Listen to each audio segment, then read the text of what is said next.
বর্গ যোগ 8t যোগ 15কে উৎপাদকে বিশ্লেষণ করো। প্রথমে চিন্তা করা যাক যে যদি আমরা দুটি দ্বিঘাত বিশিষ্ট সংখ্যা t যোগ a গুণ t যোগ b করি তাহলে কি পাবো?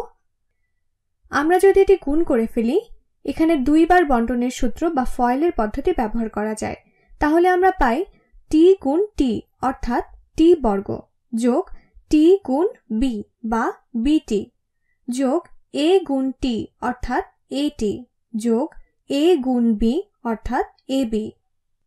এখানে প্রতিটি রাশি এক এক করে গুণ করা হয়েছে এবং আমরা দুটি t চলক বিশিষ্ট রাশি পেলাম। একে বলা যায় bt যোগ at। তো আমরা এদের একসাথে নিয়ে আসি। তো আমরা পেলাম t বর্গ যোগ a যোগ bt। এটা আমি এই b যোগ at কে এভাবেও লিখতে পারি যোগ ab। এখন যদি আমরা একে এর সাথে তুলনা করি, আমরা একই রকম রাশি দেখব। দ্বিঘাত বিশিষ্ট রাশিটির সহগ হলো 1। আমাদের এই দ্বিঘাত বিশিষ্ট রাশিতে সহগ হলো 1, যা না লিখলেও চলে। এরপর a যোগ b হলো t এর সহগ, তো এই 8 হলো a যোগ b। সবশেষে এই ধ্রুব রাশি ab 15 হতে পারে।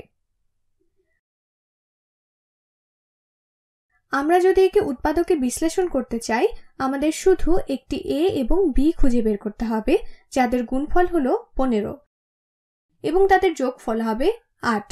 সাধারণত আমরা এটিকে x চলকের সাহায্যে লিখতে পারি। যদি আমরা x বর্গ যোগ bx যোগ c যদি এই ধরনের কোনো সমীকরণ দেখি, তবে এদের সহগ হবে 1। এখন শুধু আমাদের এমন দুটি সংখ্যা বের করতে হবে যাদের যোগফল এটির সমান হবে এবং তাদের গুণফল এই সংখ্যার সমান হবে, যাদের যোগফল হবে 8 এবং গুণফল হবে 15। তো এমন দুটো সংখ্যা কি হতে পারে? এখানে 15কে উৎপাদকে বিশ্লেষণ করলে পাওয়া যেতে পারে 1 ও 15। এদের যোগফল কখনোই 8 হয় না। 3 এবং 5 যোগ করলে পাওয়া যায় 8। তাহলে a এবং b হতে পারে যথাক্রমে 3 এবং 5। তাহলে a ও b হতে পারে 3 গুণ 5, আর এরপর 3 যোগ 5 হলো 8। এখন আমরা সরাসরি এদের উৎপাদক বের করে ফেলতে পারি। এখানে লেখা যায় t যোগ 3 গুণ t যোগ 5, যেহেতু আমরা বের করে ফেলেছি যে a ও b কি হবে। কিন্তু আমি এখানে দলবদ্ধকরণ করে উৎপাদকে বিশ্লেষণ করতে চাচ্ছি, তাই আমি এখন পর্যন্ত যা দেখালাম তার বিপরীত দিক থেকে অগ্রসর হব।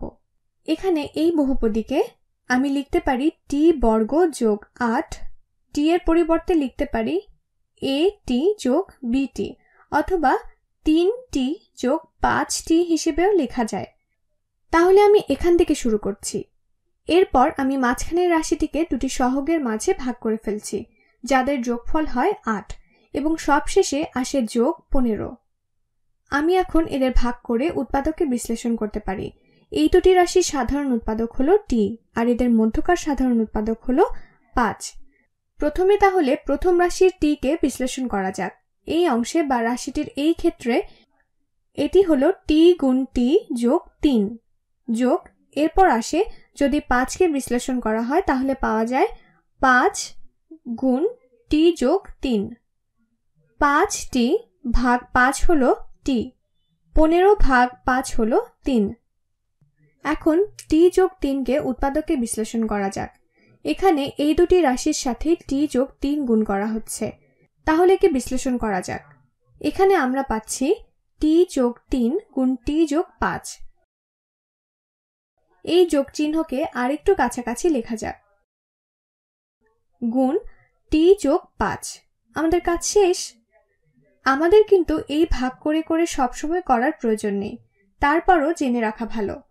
আমরা শুধু দেখেই বলতে পারতাম কোন দুটি সংখ্যার যোগফল 8 এবং গুণফল 15 হবে।